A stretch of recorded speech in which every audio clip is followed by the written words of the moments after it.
inside the country. So it's very concerning. Okay. Nathaniel, this seems to be a standard African dilemma in a way or another. Vibrant opposition people who are desperate for genuine change. However, they are outmaneuvered, outnumbered by a political elite which has cash, weapons, affiliations, and the backing of the international community. Ultimately, they are the ones who will prevail.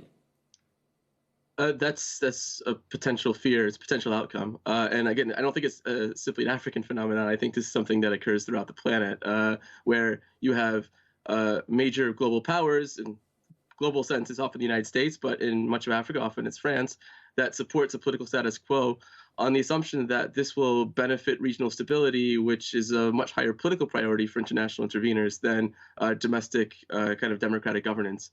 And what is often the case, and historically has been the case, is that authoritarian forms of governance supported by the outside end up generating the kinds of instability that this kind of support was meant to stop in the first place. So I think you're seeing this potential in Chad right now. France has backed Deby for 30 years, and they don't have a plan B in case things go south, and that is very potentially what could happen. Ovigwe, this is the biggest problem with the opposition in Chad. They have never been able to get their act together, choose a name that could rally all the people behind him. Could they replicate the same disaster this time when they have the sympathy of the international community? However, so far, there is no alternative to Mohamed Idriss Deby. See, and just to even add to the point the former speaker was just making, the thing with the opposition and the dynamics in Chad right now, we have to understand, yes, we're always saying, or the French explanation is stability. It's not just stability. This is part of a broader geopolitical game France is playing in the Sahel, vis-a-vis Libya and all of West Africa. We're looking at France's continuation of its colonial influence and that prestige. That's why it continues to pursue, a very firm grip over the leadership of all of these African countries. We're seeing protests in Mali asking for less French influence over their lives. The same thing we're seeing all across, and even in Chad. If you hear some of the protesters that were interviewed, they were also calling out the name of France. So France-Afrique is something that goes beyond stability. We're looking at real political and geoeconomic control, and even the situation in Libya is not excluded from what is happening in Chad today. It would be very naive for anyone to think that France's insistence on continuity is only about stability. No, it's not. It's an extension of the way it wants to run and see the West Africa. But going back to your question on the opposition faces real diplomatic challenges and difficulties, because you have the African Union Commission's chairman, Moussa Faki, is from Chad. Yeah, and he was a former prime minister under Idriss Deby. The slow response from the African Union in condemning the military takeover, it has bearing to that relationship, because the African Union has been very, very cautious because of that leadership, that ties. And then you have regional countries, we're looking at Nigeria, Cameroon, Niger. They are all cautious as well. So the problem with the opposition in Chad is that they lack international support. Okay. That is a fact. Nigeria would not stand up to Mahatma Deby's son's military junta because it knows that it risks losing support for troops. Mali would not, because MINUSMA has a lot of troops from Chad. Niger, the same thing. So that's the problem the opposition faces. What is interesting, international diplomatic. What is interesting this time, Naufal, is we have two very young leaders with the potential to shape the future of Chad. Mohamed Idriss Deby, who is now the leader of the military junta, and at the same time you have Succès Masra, who is a young, vibrant opposition figure who can electrify the people and whose message seems to resonate among many, many Chadians. Who do you think will be the key player in deciding who should take over? Internal or foreign diplomacy? Of course, in terms of foreign diplomacy, they want the status quo to continue, which favors the Mohamed Idriss Deby. But in terms of real stability and the real support that the Chadians will have, they would look for the head of the rebels and the protesters, to back them up, because he brings hope. He brings hope of change in terms not only on the political aspect or geopolitical aspect, but especially in terms of the socio-economic situation of people. We don't have to forget that in Chad, the oil was discovered in the south and in a very small and flowing through Cameroon, and it's very small portion oligarchy and elite that benefits from that. In the eyes of the young people and the new generation in Chad, they need what resonates with them is not stability like the other panelists are mentioning, but also in terms of change, genuine change. Gives us an opportunity, in fact, in Chad, to have an African solution to the problem, hopefully. Nathaniel, at the same time, there is another key player whose life has always been shrouded in secrecy and mystery. Mohammed Mahdi Ali, the leader of the rebel group FACT. We know that he's been in exile since the 60s. He joined the socialist movement in France then, and he emerged now in the desolate desert of northern Chad to become the man who potentially could take over in N'Djamena. Do you see him someone who could rally the Chadians behind him? So it's unclear what kind of popular support base he actually has. So his movement, the FACT, has some constituency in northern Chad among some of the Tubu people in northern Chad, but the extent to which it's popular and strongly supported is an open question. The movement's initial goal, which was to overthrow Deby, was certainly probably supported in its generality by many Chadians, but the movement's communiques have always been kind of vague in terms of what they actually were looking to achieve.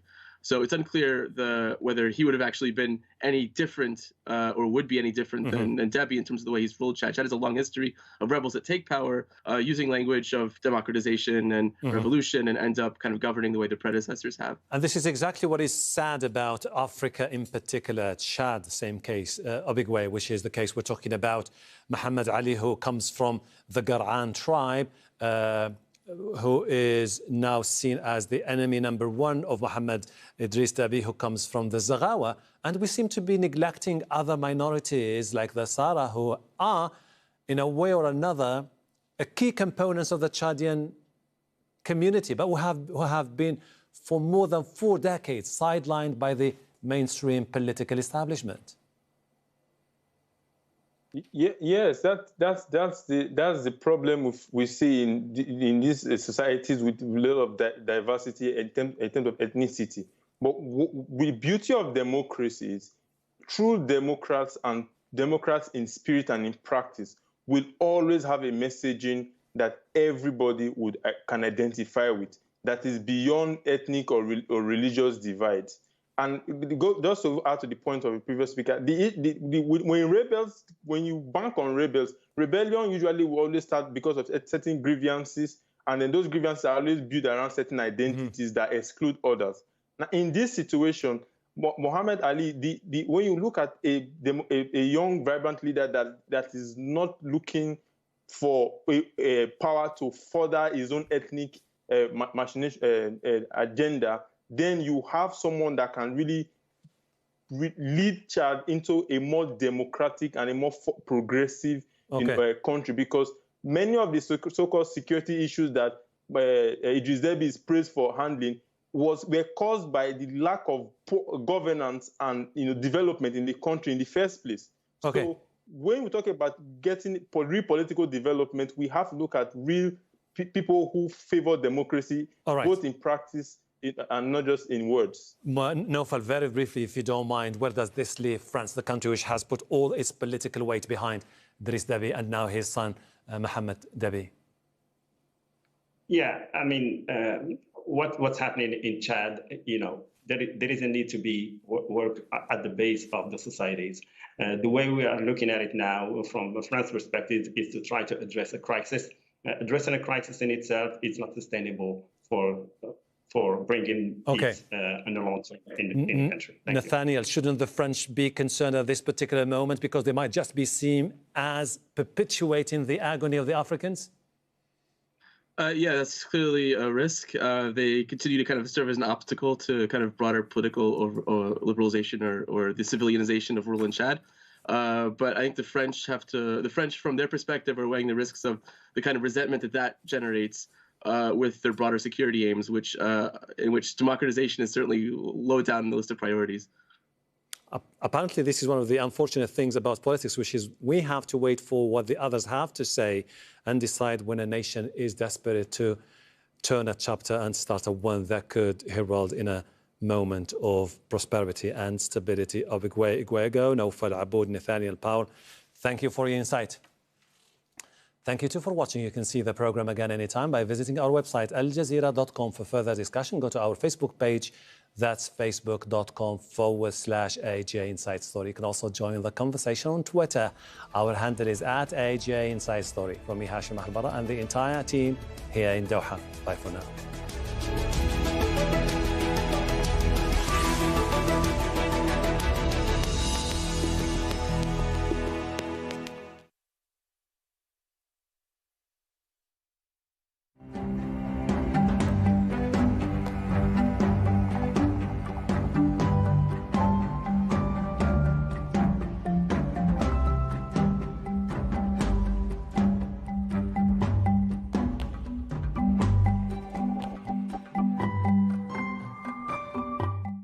A weekly critique of the stories hitting the headlines. The news media have been left to sort through mixed messaging on a quite complex story. From mainstream to street journalism. Their main objective is to get these pictures, send it to the wall to show them what's going on. Exposing real-world threats to objectivity. After Navalny returned to Moscow, 11,000 people were arrested. The Listening Post covers the way the news is covered on Al Jazeera. Well, if we cannot have Palestine, my government will certainly not allow Britain to control it. French Palestine would be an outrage. Well, then we need to find another solution before we come to blows. 100 years ago, Britain and France made a secret deal that would influence the shape of the Middle East for a century to come. And so, now we can draw a map. Sykes-Picot, Lines in the Sand, on Al Jazeera. A small boy and his brother rescued from war in Gaza by the Red Cross. I held his hand, and we were first placed on a Red Cross truck. Now a world leader in crisis management and a highly regarded doctor in Chicago who still misses her homeland. Not one day has passed without me thinking of returning to Jordan. Al Jazeera World meets two successful Arab doctors in North America, Arabs abroad, the humanitarian and the healer, on Al Jazeera. A series of special events is being planned to mark 100 years since the creation of Northern Ireland. But Brexit has renewed old tensions and put Irish reunification back on the agenda. Al Jazeera will be reporting from both sides of the border in this milestone moment for Irish politics.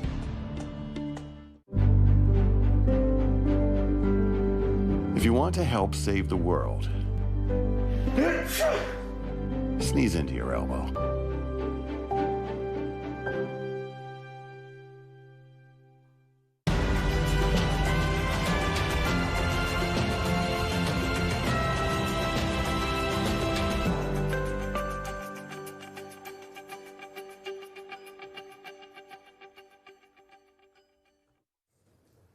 Hello again, Peter Dobby here in Doha. The top stories on Al Jazeera. India has recorded the highest number of daily deaths from COVID-19. The Health Ministry says nearly 3,700 people died in the past day, and there were 392,000 new infections, down slightly from Saturday. Elizabeth Puranam has the latest from New Delhi.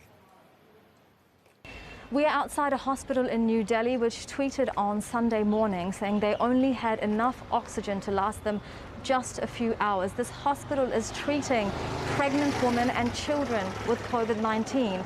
The Delhi administration has responded by saying that it's sending 5 large oxygen cylinders to the hospital immediately.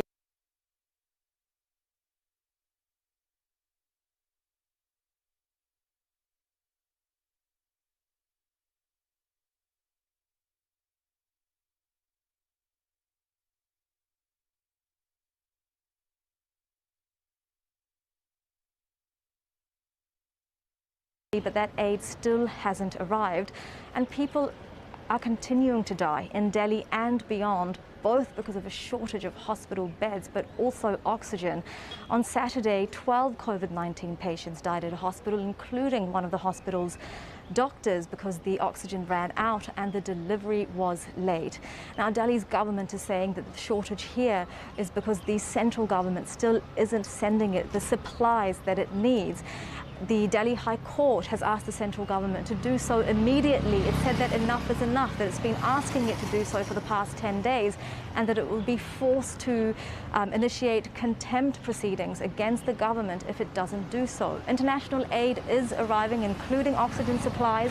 Planes from France and Belgium arrived on Sunday, but the needs are just so great, with cases rising as much as they are, that people are still dying before that aid can reach them. Vote counting's underway in several state elections in India. They were held in March and April. Large political rallies in the build-up are being blamed for contributing to the second wave of COVID-19. The results are seen as a test of support for the Prime Minister, Narendra Modi, and his BJP party. He has been criticised for focusing on the votes instead of making the pandemic his top priority. A contentious new Australian law which threatens jail time for people returning from India is facing a growing backlash before it takes effect on Monday. Anyone who's been in India within 14 days of their planned date of return will be banned from entering Australia. The situation in India is dire. It's very serious.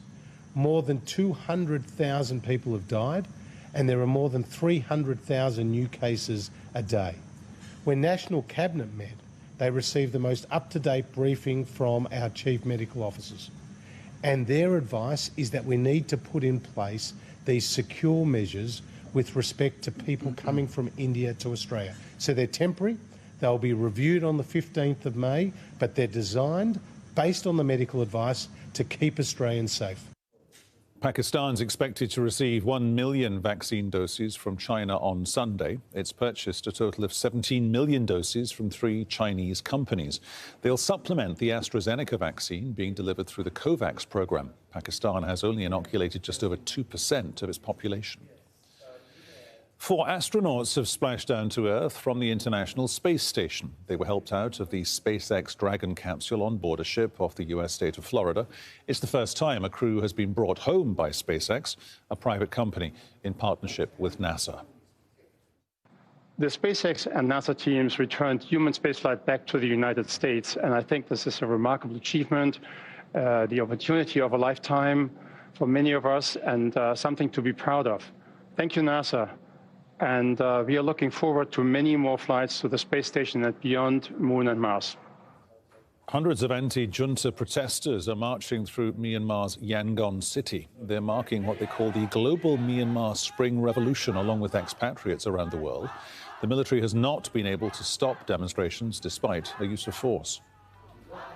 The International Organization of Migration says it's concerned more people will try the dangerous Mediterranean crossing from Libya as better summer weather approaches. On Saturday, the Libyan Coast Guard rescued 334 refugees and migrants. Those are your headlines. The news continues. After Al Jazeera World, I'll have another quick summary at past. I'll see you then.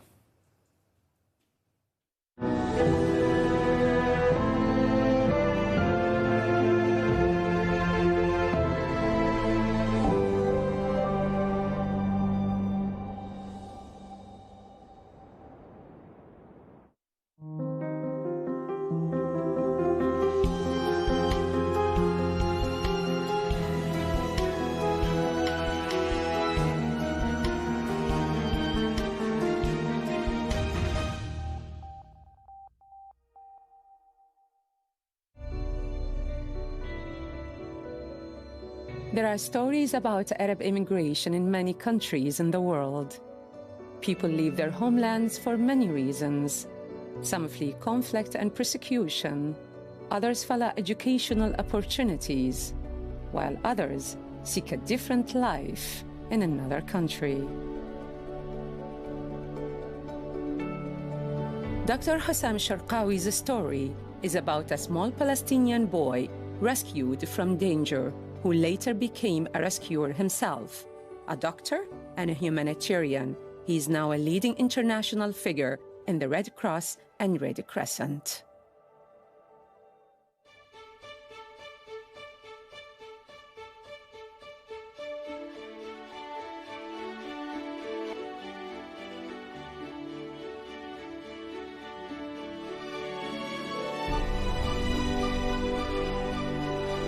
أنا انولدت في الكويت 64 لأب من يافا وأم من غزة، وهاجروا على كندا في السبعينات، وأكملت دراستي في كندا في منطقة من أبرد يمكن المناطق تعتبر في كندا، في ولاية ألبرتا.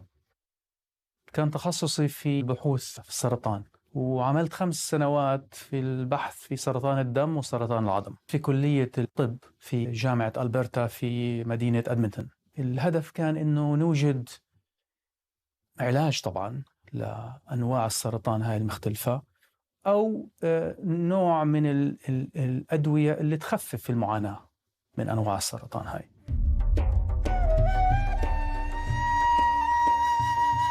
خلال سفري في الفترة هذه ترابطت مع العمل الإنساني في القاهرة في مستشفى فلسطين اللي كان يديره الهلال الأحمر الفلسطيني. الفترة هذه كانت هلأ أوائل الانتفاضة الأولى، وبدأ مشواري مع الصليب الأحمر والهلال الأحمر من أواخر الثمانينات. أكملت عملي مع الهلال الأحمر الفلسطيني، وهذه الفترة ذكرتني في تاريخ كان إلي يمكن كان منسي لحد ما. تجربة أنا خضتها كطفل عمري 3 سنوات. كانوا أهلي باعتيني من الكويت على غزة لزيارة جدي وجدتي، كانوا عايشين في غزة، وصارت حرب 67.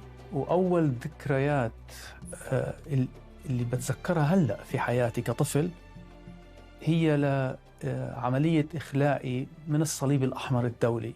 أنا وأخوي الأصغر مني كان سنة. بتذكر كيف جدي سلمنا للصليب الأحمر، وكيف أنا حسيت كطفل عمره 3 سنوات. أنا قال لي جدي أنت مسؤول هلأ عن أخوك اللي عمره 2 سنين، ومسكت إيده وطلعنا على أول إشي على ترك للصليب الأحمر، بعدين طيارة أخذتنا على القاهرة تم إخلاءنا.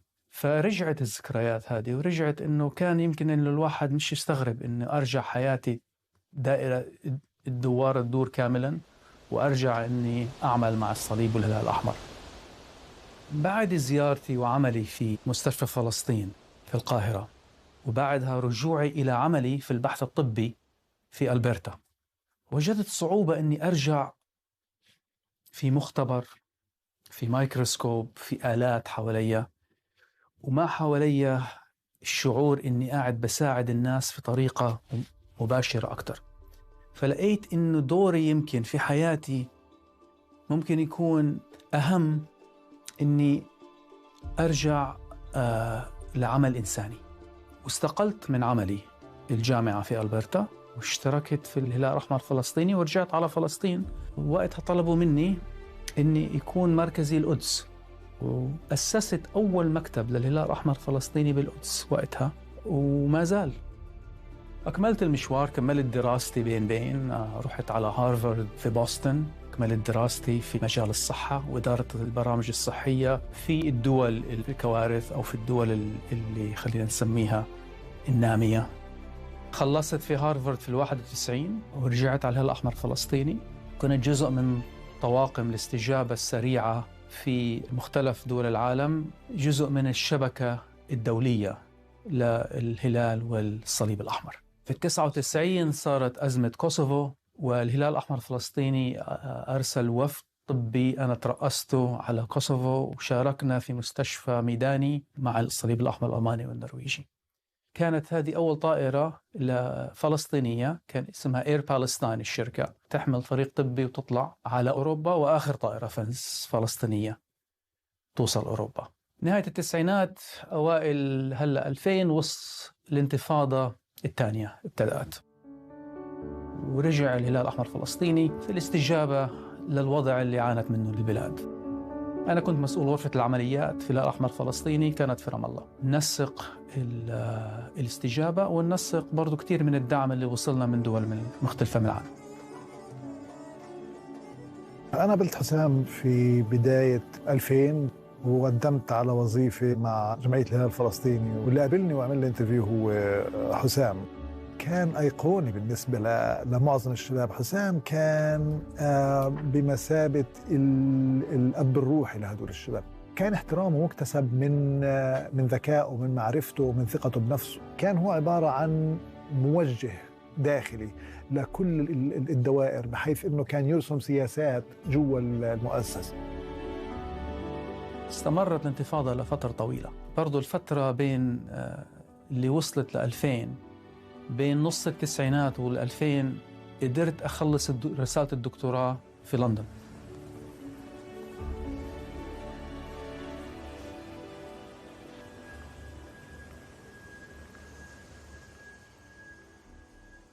دراستي في جامعة سيتي للدكتوراه بدأت في 96 وأكملت الدكتوراه بسنة 2001.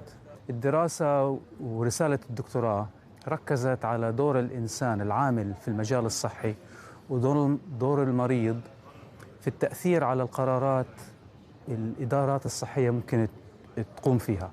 استحدثنا نوع من المودلز اللي يساعد الإدارة في عمل القرار اللي بتركز على حاجة المريض وحاجة العامل في المجال الصحي.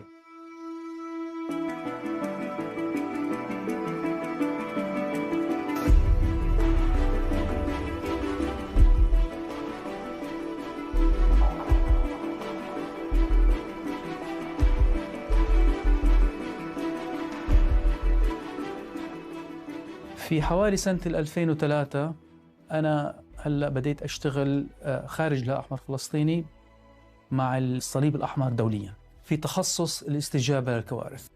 كانت عمان قاعدة إلنا وكنت أستجيب منها للكوارث في دول مختلفة. يمكن أكبر كارثة استجبت لها في الفترة هذه كانت الزلزال اللي ضرب إيران في بام. قمنا في عمل مستشفى ميداني مع الصليب الأحمر النرويجي والصليب الأحمر الفنلندي، واستمر العمل لحد 2005. توجهنا لأوسلو للنرويج، وقدت في وجودي في أوسلو عملية إعادة هيكلة وتركيب كل الشغل اللي ما يعني إنه مستشفى ميداني. حولناه لوحدات تدخل سريعة ميدانية.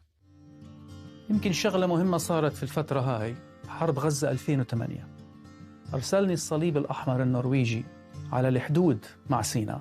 كنت أقود هلأ العمل للصليب الأحمر في إخلاء الجرحى من غزة وإدخال المعونات على غزة. بعد أكثر من 40 سنة وجدت نفسي أنا موجود على منطقة حدودية فيها حرب، بقوم في نفس المهمة اللي قام فيها من 67 الصليب الأحمر في إخلائي أنا وأخوي من غزة. فبرضو دائرة مستمرة. فكان شعور غريب وشعور قوي وشعور في نوع الواحد بشعر إنه I am really doing something. يعني أنا عن جد قاعد بأدي في دوري الإنساني و I'm giving back. بعطي شيء للتاريخ وللإنسانية من اللي أعطوني إياه واللي أثروا في حياتي.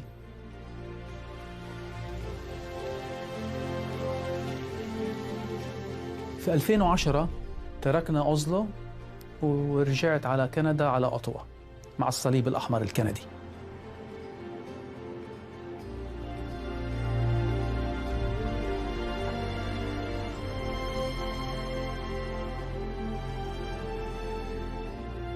When I started in my position as the head of the Canadian Red Cross, we were more and more solicited to help on the medical side. And the Norwegian Red Cross had one of the best programs in the world of mobile field hospitals. And soon we found out that it was led by a Canadian of Palestinian origin. I said, well, you know, we want to have the best. We want to bring him home. So do whatever you can to get this Canadian back, make him an offer to come back here. So we were fortunate to bring him back.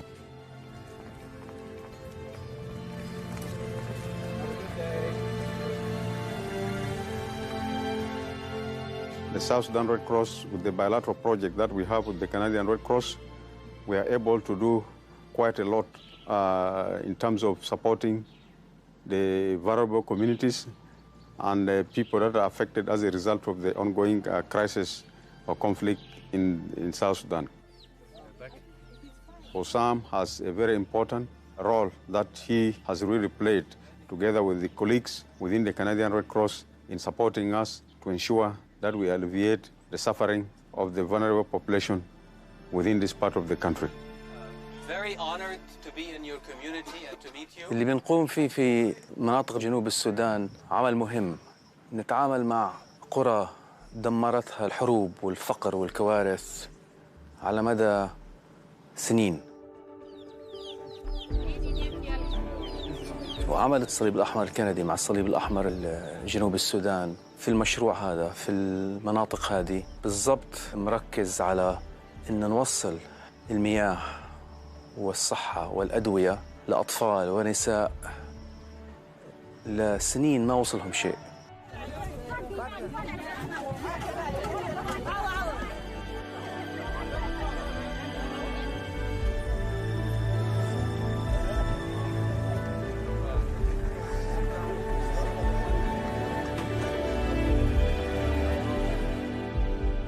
والعمل الإنساني أكيد شاق ومتعب جسدياً ونفسياً وعاطفياً، ولكن أجمل شيء يعمله الإنسان إنه يساعد الآخر. ففي نوع كبير والنوع كبير من السعادة برضه اللي ممكن الشخص تجي من العمل الإنساني ومتابعة العمل الإنساني.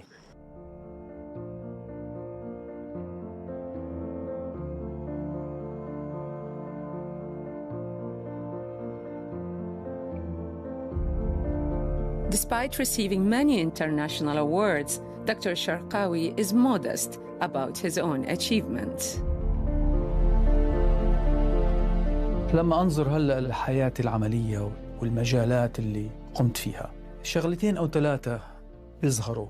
أولهم فرق التدخل السريع في الكوارث الصعبة جدا والحروب في العمل الطبي والعمل الطبي الميداني، الخيم اللي فيها جراحة في أماكن صعب جدا الوصول إلها وما كان ممكن الوصول إلها. فقمنا في إعادة تكوين، إعادة هيكلة المستشفيات الميدانية، نعملها وحدات تدخل سريعة.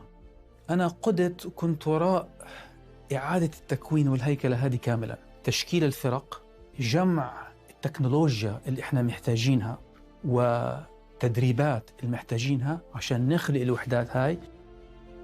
إلى الآن الرابid deployment emergency hospital هلأ صار أحد الستاندردز في مجال التدخل السريع. كثير من الدول هلأ اللي بدها تعمل وحدات التدخل السريع بترجع للمرجعية هذه. أحد الصعوبات اللي بنواجهها في التدخل السريع إنك تلاقي الكادر المناسب إنه يعمل في المجال هذا. فطورت فكرة التدريب الميداني للصليب الأحمر، سميناها الفيلد سكول. طورت المنهاج وأشرفت على التدريبات في مختلف دول العالم. He's very committed to highly professional, highly passionate, highly competent individuals. He encourages us to work to that level every day in all the commitments and responsibilities we take on. And I think that's really where Hossam's leadership is focused, is making sure that we bring our best game every day so that way we're able to respond to the needs of those who we're working with. I'm a first-generation immigrant to Canada. It is powerful for me to see another first-generation immigrant be in such a position of power and to be able to make such a big change on the global scale. And that's also something that's very important for people that are growing up in Canada that have connections to other places in the world.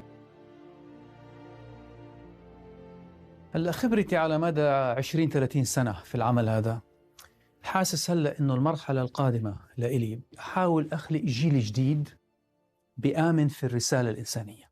وبدأت لحد ما في هذا. بدرس في 3 جامعات الآن في كندا، في بريتش كولومبيا في جامعة UBC، في ماجيل في مونتريال، وفي ماكماستر في هاملتون.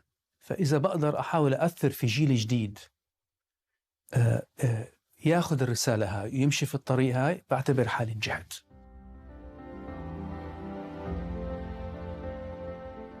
بعتبر كثير من عملي وإنجازاتي ما كانت ممكنة بدون الفريق اللي حولي والناس اللي ساعدوني. حصلنا على أنا وعدة أشخاص من الفريق معي على الدايموند جوبلي من الملكة إليزابيث II بريطانيا. حصلنا على تكريمات من عدة جمعيات صليب وهلال حسوا بتأثيرنا وإحنا موجودين في دولهم. عنا دروع وعنا تكريمات بتعبي وعبت ونضبط إلى مخازن وغيره، لكن هذا مش المهم ريلي. المهم إنه بالأخير أكبر تكريم أنا بحس في حياتي إنه لما يجيك أي إنسان عادي في قرية وتيجي تقول لك شكرا، هذا أحلى تكريم. هذا من أجمل الشعور في الدنيا.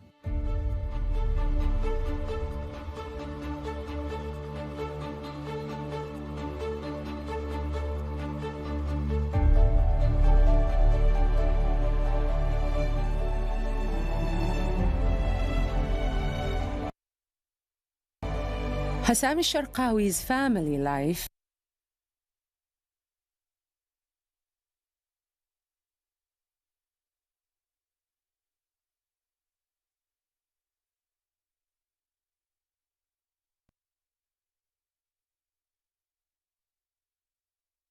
shows differences between the two generations. While he and his wife are both Palestinian, their children are Canadian, but they are nevertheless proud of their Palestinian heritage. أسرتي مكونة من زوجتي الجميلة ناشدة جبران، تعمل في مجال اللياقة البدنية وصلنا متجوزين 28 سنة، وبنتي الأكبر تارا جيد 23 سنة وبتعمل برضو في مجال اللياقة البدنية، وابني الأصغر ساري آدم 22 سنة وبيعمل في مجال السفر والسياحة.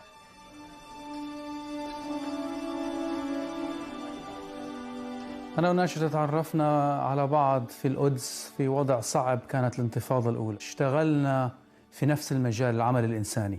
هي كانت تعمل في برنامج YMCA، أنا كنت أعمل مع الهلال الأحمر الفلسطيني. رسالتنا كانت نفس الرسالة، رسالة عمل إنساني، وحبينا بعض وتجوزنا حتى في وضع أصعب من اللي التقينا فيه. كانت حرب الخليج وكنا تحت منع التجول والقصف، ولكن قررنا أنه الحياة قصيرة والدنيا اللي قدامنا، خلينا نقطع هالمشوار سوا.